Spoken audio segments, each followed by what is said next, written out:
Assalomu alaykum. Bugun ishimiz Urganch shahar markazi Pahlavon Mahmud ko'chada 6-joy Milliy banka chiqib ketadigan ko'cha.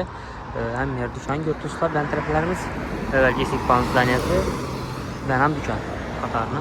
Shu yerda yo'lning ustida birinchi etajda bir xonali kvartira sotiladigan, podokisdan mo'ljallangan bir xonali bo'lgan bilan ikki oynasi yo'lga qarab turibdi. Sotiladi. Hozir ko'rib chiqamiz.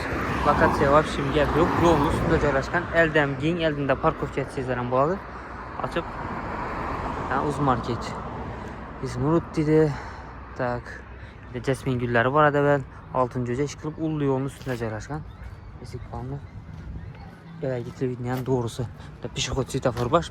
Pişikot svetoforun yan başında yine. Lağman Center var yanında. Lağman Center'ın yan tamamı.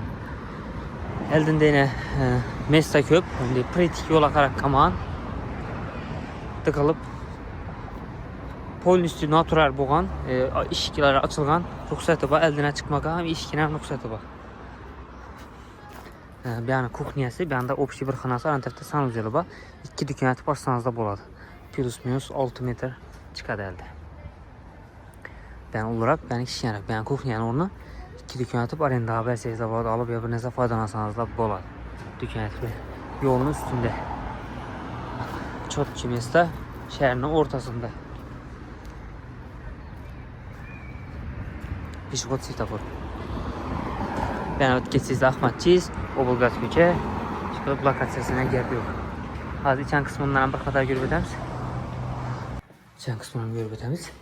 İşikle demir eşik. Uyumuz polinoji. Gipse karton olgan. Apşikkelerinden, patologlarından. Simleri başka ötken. Tok simleri. Kanalizasiya turbaları, işkilib su turbaları hemmesi başka ötken. Addenin tartılgan bana. İkinci etajdan üstüne düşmeydi. Tak. Berimiz opşi bir xanası. Katkanımız değil. Devalları gipse karton atilgan. Patologlarından profil tartılıp tuttu. Doğru dizayn alıp işler arasıyla. Bir de bir eşikimiz yine. Alt tarafımız. Brusatça basıp eldine butça sutça koysanız da işkilib lubboy bir biznese giteveredi. Morojni, porojni elde giyin.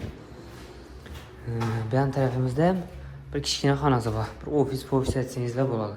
Alıp iki farzandlı arenda versiniz, iki dükkan atıp arenda versizler ham bo'ladi. İkkisi ham yo'l tarafa qarab turibdi. Gaz, svet, suda muammosi yo'q. Dokumentlari taxt, eshiklaridan ruxsatlar olingan, natural bo'lib turibdi kvartiramiz. Kimga ma'qul bo'lsa, bemalol kelib telefonlashib olsangizlar bo'ladi. Bahosi 330 million so'm. Ozgina xayr ko'rdi qaytiladi. Lokatsiya gap yo'q, shaharning o'rtasida joylashgan. Olib to'g'ri azgina aşırı edip, taxlaştırıp özlerinizi bizneslerinize etseniz de buladı. Bu biznese gidelim.